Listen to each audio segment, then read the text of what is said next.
Welcome to Living on Purpose. I'm your host, Lauren Archer. In today's world where there's so much uncertainty, our attention is being called to a million different directions. Sometimes we can get lost. And the purpose of this series is to focus our attention on the people who are doing remarkable work in the world and how you can get inspired, motivated, and find a way back to connect with yourself and with what's really meaningful and valuable and important. And so thank you so much for joining us. And I'm looking forward to introducing you to my very special guest today. Today, I'm delighted to introduce you to Dr. Diana Whitney, a global pioneer in the field of appreciative inquiry, a positive revolution that's radically transforming human organizing, leadership, and community development. Diana is an author and thought leader, consultant, coach, and facilitator, and keynote speaker who inspires audiences worldwide with her relatable stories and uplifting messages. Welcome, Diana. Thank you, Lauren. It is absolutely an honor and a delight to be here with you.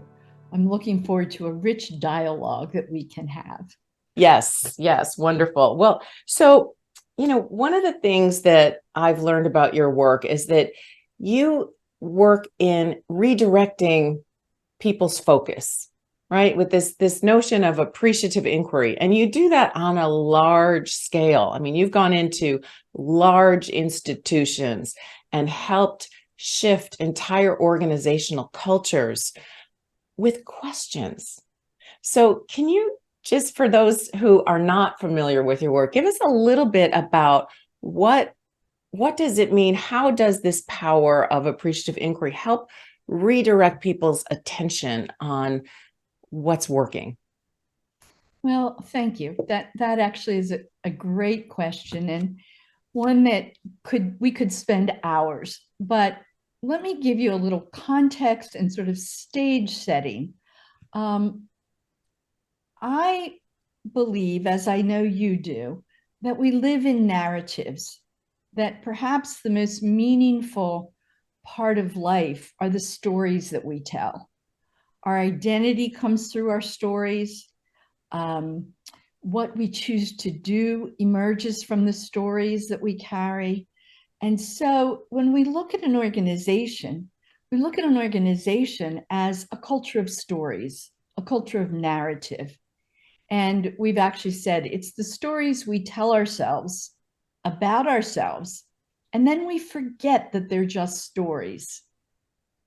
And so working with a large system, part of what I do is remind people of the stories they tell, but in a very unique way. Remind them by having them look at who they are when they're at their best.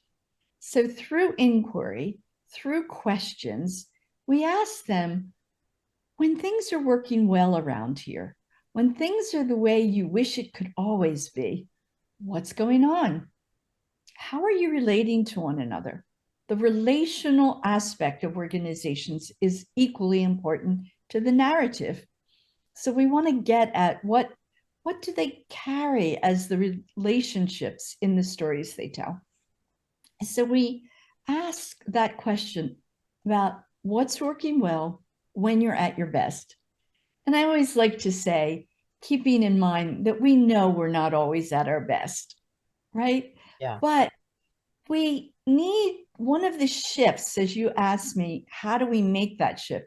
One of the shifts is going from the focus on what's wrong, who am I when I don't feel like I'm at my best, to crossing what I call the appreciative threshold, to really looking at who am I, who are we when we're at our best, which means a conversation about what it means to be our best. Yeah. And so in a global culture right now, I mean, I'm just going to jump right in because I know that you've done remarkable work and changed organizational culture for the better. And the people who are interested in what we're doing here, who are in my community, are people who resonate with that and resonate with the sense of I want to be here and I want to make my life matter. I want to make an impact. I want to help reshape the direction that this planet is going. And it can be scary because there's so much happening out there. So I want to reflect back on that perspective. Two things that I heard you say. One is that the story and the narrative. And so that is something that is not always real. What I heard you say is we forget that we're making up the story. So can you lean into that just a little bit more? And one of the things I've heard you say too is words create worlds. So how do we use that as we answer the call of what's next? Well, this idea of leaning into the narrative, I think my work is all founded on these concepts of social construction of reality. And what that puts forth is this notion that what we consider to be meaningful, what we consider to be our reality, comes about in our conversations and our relationships. And so we grow up thinking this is a glass of water, right? Because we've been called to call it a glass. We've been told that there's water in it. And so what we think and make meaning of comes through what we've learned, what we've grown into relationally. And so to change means to change the way we make meaning. It means to change the relationships we have and the language that we use, the words we use. One of the fun stories I like to say, if I were to ask people to tell stories about stress in their life or in their workplace, everybody's got them. Oh, I've got so much stress. And let me tell you the story of my stress. Well, as we tell those kinds of stories, we feel the stress because we're not separate from our words, our expressions. And that story of stress begins to recreate itself over and over. And we might even begin thinking of the person who was there when the stress happened. And then we get angry all over again at that person. Mm. What if instead I came into your organization and I said, tell me about a time when you've had joyful productivity, when you got results that just made you feel alive and exhilarated. Maybe you planned them and you got it step by step, but maybe it just happened spontaneously, but it was joyful productivity. People would stop, they'd say, and then they'd go, yeah, we don't think about that very often, but let me tell you about the time. And they'd tell me about the time and they'd get excited and the energy would grow and they'd feel very different. So when we say words create worlds, that's a great example. What word do we offer other people to think about? What world do we offer other people to think about and to live into, to remember and to grow into? That's really what Appreciative Inquiry is about. The words and the questions that we ask are invitations to remember and to grow into. I love that. It's so in alignment with my focus, which is, energy follows attention, right? Where attention goes, energy flows. What you put your attention on expands to fill your experience, right? And it is this notion of directing the focus of your attention. And so very physically, you shared the story when you ask people to focus on what's not working or where their stresses are. It's like you put it you put your attention out here and we can live into that. And then it recreates the experience in our body. And then we get more of it and it's not pleasant, as opposed to when we really focus on, okay, what is that state of productivity or of joy or of ease or, flow, right? The flow state. Right. And then even just putting attention on it, you begin to live into it in the body and recreate it and amplify it. So that to me speaks to a potential that those of us who are feeling really called to serve, who care about the direction this planet is going, who want to make a difference in the collective trauma healing, the way we're making laws, the future generations. How do we support this evolution for the highest good of our planet? A big fundamental piece has to be with what are the questions we're asking and where are we putting our focus?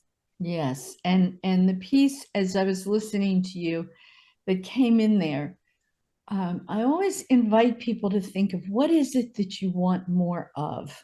Mm. Not what you don't want. Mm-hmm. What do you want more of? And to really think about that. When have you had an opportunity to sit with someone very different from you and learn about their history and learn about their family habits and learn why they went into the career they went into? So that notion of having a vision, an approximation of the new world you want to see, and then asking questions. So if we bring it into an arena that you and I both care a great deal about, and that is the environment, our climate, asking people to tell stories. When have you felt at ease in nature? Mm. When and where did you find nature as sanctuary? Tell me the story of the time you felt at peace and as if some part of nature was your relative. Mm. Tell me about that relation. Now, building on that, imagine a future, we could say for the next generation, for 7 generations, in which more and more people find that relationship with nature, have sanctuary in nature. And so our questions ask about our experiences in the past, but as you said, they point us in the direction of the future. What we want more of, what we want to give life to, we put it in our language and it becomes so. Yeah, so beautiful.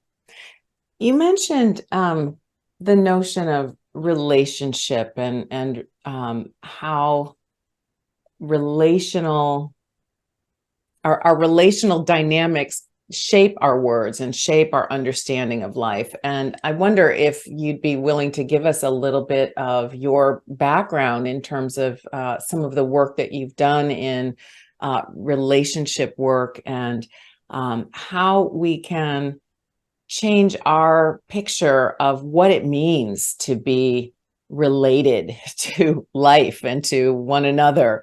I mean, I know it may be kind of deep, but I suspect you've got some deep wisdom to share there. Well, there's a couple of things. When you asked me about my background, the first place that I go is my Italian heritage, because I grew up cousins, aunts and uncles, grandparents, and everybody was always there. And even if they weren't there, they were there because they were part of the family. So there was that implicit relatedness in my upbringing, and then also growing up on the land.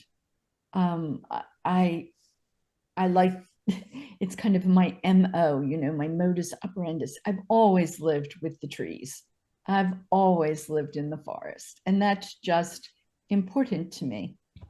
But I think the big change came as I was in my 30s, Lauren, and I started to get curious about my own relationship with the Creator.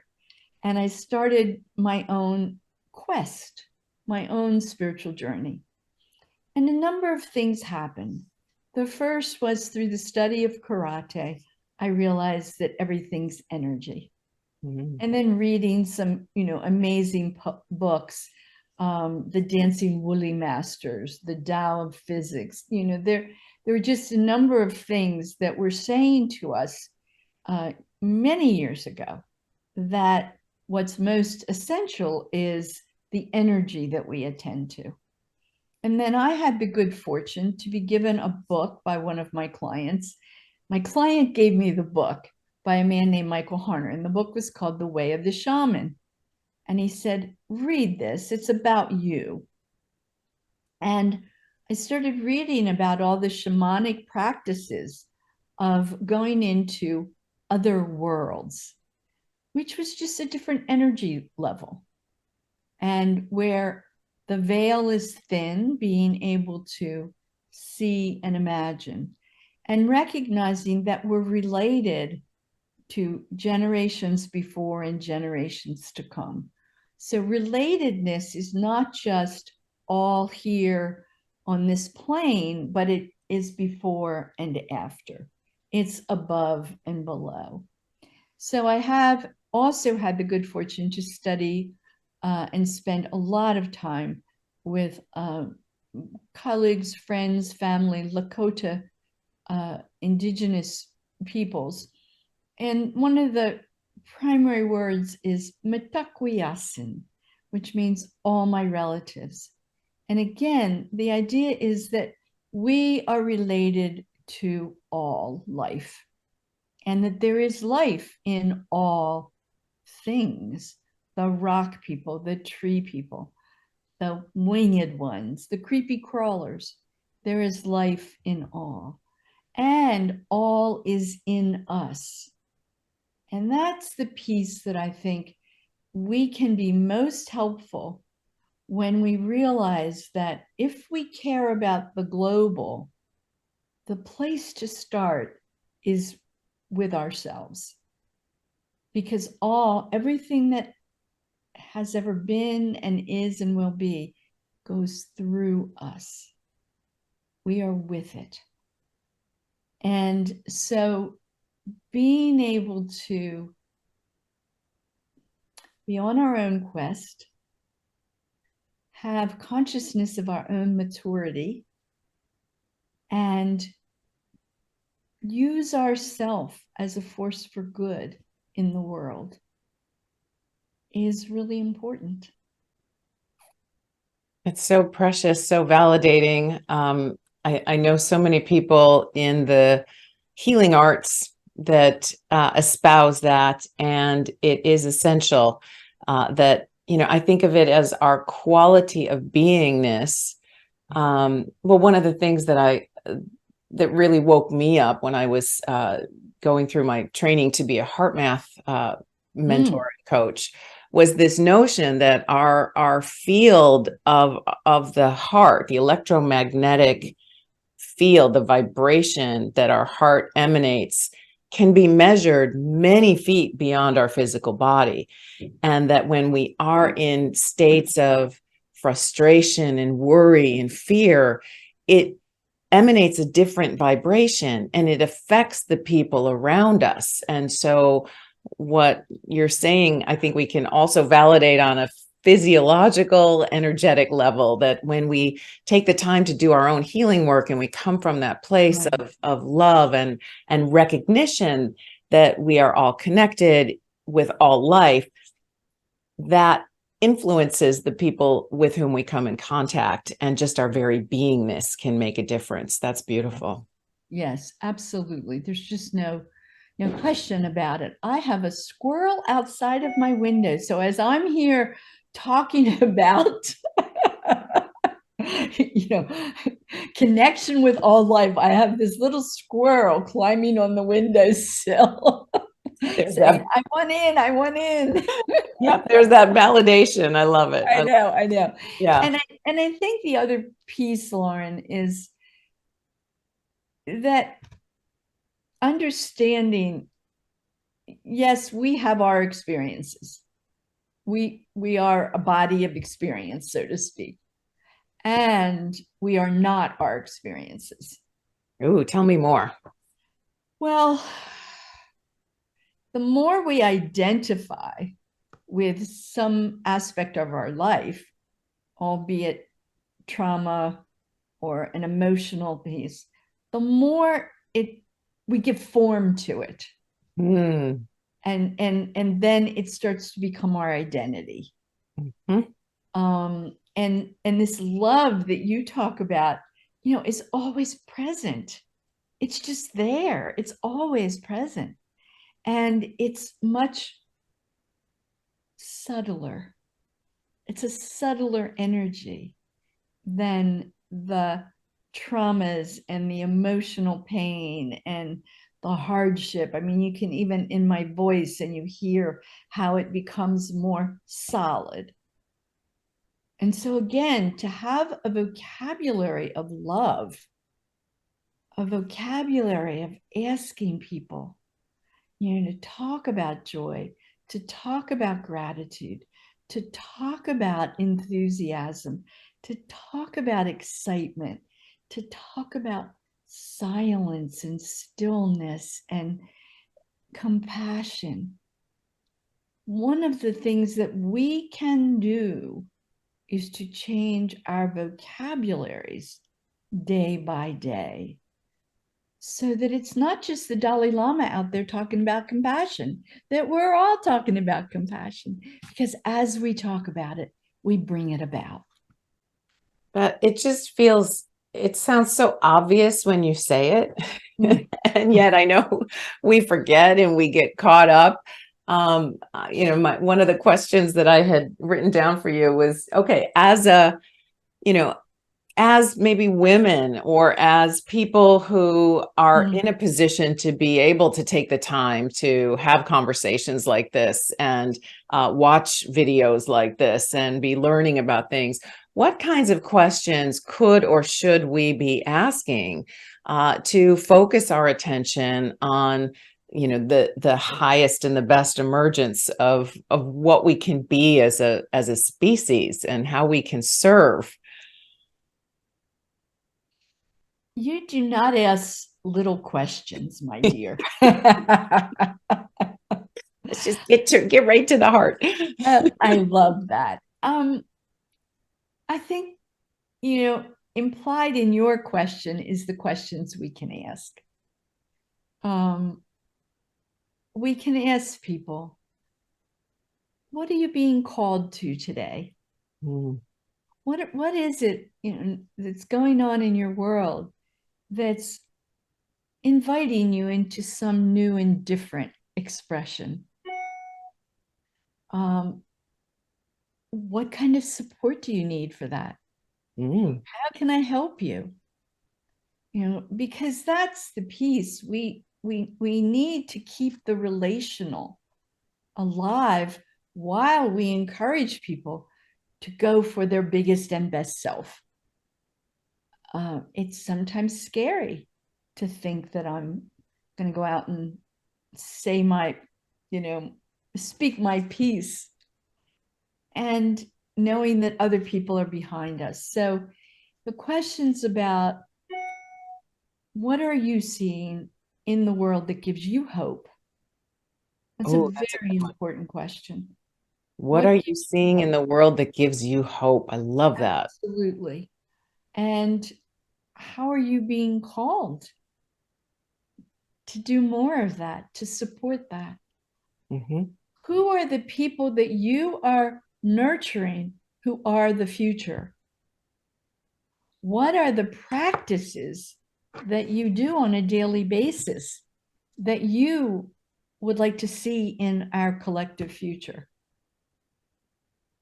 And so, really inviting people not to talk about things in their head, not to be hypothetical about the future, but to name the names of the people of their future, to talk about and identify the practices. It might be as simple as I light a candle when I pray for people. You know, that to me is a really meaningful practice. I go out and put cornmeal around spaces that I want to remind myself are holy spaces.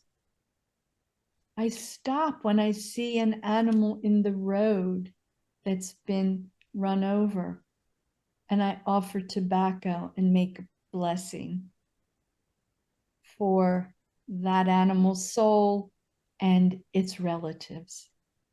So practices that are, again, easy but complex, that are of the world we want to inhabit. I love that. And as you were speaking into that, I could just feel my heart opening up. And it's this sense of, who am I being? Right? What are the qualities that I want to be in the world and express in the world? And that animal thing, I love it, because I pick up worms from the sidewalk. And whenever I see one stranded in the middle, it's like, okay, come on, we're going to go back here. Yeah, it's so. Yeah, right. And that's something you're called to, right? We're all called to some aspect of relatedness with our natural relatives. We're not all called to everything. And that's the other piece, Lauren, that I want to, this is important. I have a really good friend who said, well, she describes her, she said, I just have good parking juju, right? She can trust that she'll get a parking space. I don't so much, but I can trust other things about my relationship with the universe. We are all called to some part of the glory of our world. And what we are called to is an essential part. Without us doing our part, the world won't all be whole and holy. But we're not all called to everything. So for the people who are creating new regenerative economics, I say yay. But not everybody is going to be doing that. To the people who are caring for those who are injured in war, I say yay. But that's not everyone's calling. We all have a unique part of this world, and we have to bring it so that our part of the world is present and alive, and we can all be whole and holy. I love that. And it is that notion too of trusting our connection with everything, with the universe, that we are a, beloved, precious part of this world. And sometimes we lose our way. Sometimes we can't hear the call. Sometimes we go into dark, scary places for whatever reason. And that notion of, even in those dark places, to trust that there is still a connection with as you mentioned, with the ancestors, with the future, with all living beings. We can't always see it and feel it. It's that great mystery. And to trust that even in those dark moments, there is something there for us to learn, something to be able to bring back from the darkness. I see a lot of the greatest healers and the people that are called to do great work. Often it comes from a place of their own, wounding or overcoming those dark moments. And so I just want to speak into that as a place of potential, well, like fertility, right? Fertile ground in the womb of the earth, the darkness. And a lot of people are going through some tough times right now. Yes. So, yeah. Yes. And I think I appreciate you speaking that into our conversation, It's important because both the light and the dark are present together. Always, always, always. Those of us who happen to have sort of our eyes on the light right now need to understand that there is no future without also the darkness. Mm. It's always going to be there. Our job is not to get rid of it. It's to nurture those who are, like you said, in that place um, of, of, of healing, of remembering, and help them to go through that time, to help each other, and to not deny anything, to affirm. And that's a part of appreciative inquiry for me, is to affirm all aspects of life. Because when we're in moments of darkness, like you said, there can be the greatest learning. Mm-hmm. And And sometimes it's what causes us to finally burst through the illusion, like you mentioned early on, right? There's the narrative, there's the story that we think is real, and it can feel so oppressive or it can feel so terrible. And it is in those moments of the darkness where we go, we get to a place where we can finally surrender and say, wait, maybe there's something I'm not seeing here. that's right. And that's the key, isn't it? Asking inquiry with ourselves, inquiry into, all right, I'm hurting now. This is hard. I don't have confidence in myself right now. But always knowing that part of ourselves that is okay. Mm-hmm. And if we don't know it, make sure our friend is there to know it. So having a spiritual friend, a spiritual companion, so that if we're in a dark place, we can say, it's rough in my world right now, and I'm not gonna avoid it. Mm. I'm gonna swim in it. I'm gonna wade around in it. I'm gonna look at the ragged edges until one of them shows me the clarity that I need. Because, and this is in my work, I always say innovation lives on the edge. Mm. If we're just doing the same old, nothing is going to change. But if we're willing to be out on those ragged edges and experiment, and every once in a while dip down and go, ooh, it's kind of muddy here. Oh, yeah, but look what's growing. The lotus grows in the mud. Mm-hmm. Then we have that ebb and flow of life and death, Yeah. of renewal. When you were talking about what bursts forth, I thought of the phoenix rising. That's an archetype, Mm-hmm. and it's one that we can all experience. Yeah. And part of that is the questions we ask ourselves. What do I need to learn? What more is there?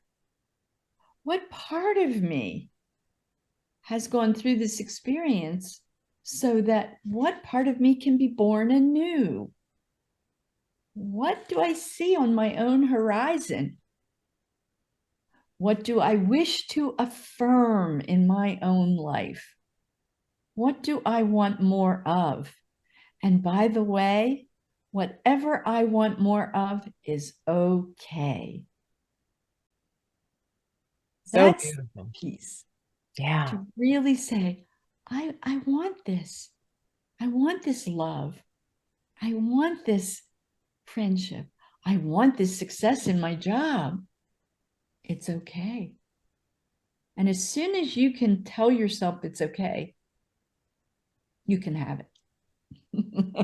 Love it. I love it. Such rich questions. And I think valuable for everyone, no matter where they are in their life. Yeah. So for you, you have already had a very rich and deep career. You've written dozens of books, all available on your website. Let's make sure we take a moment to let people know where they can learn more about you and find you. You can visit Diana's website at dianawhitney.com. She has videos about appreciative inquiry. She's got dozens of books to support anyone who wants to learn more about this work and to bring it into their own work. And so for those people who are curious about this or want to delve deeper, what would you like to share with them? Well, thank you for remembering the website. The website has a lot of free materials. The videos are there. The books are there.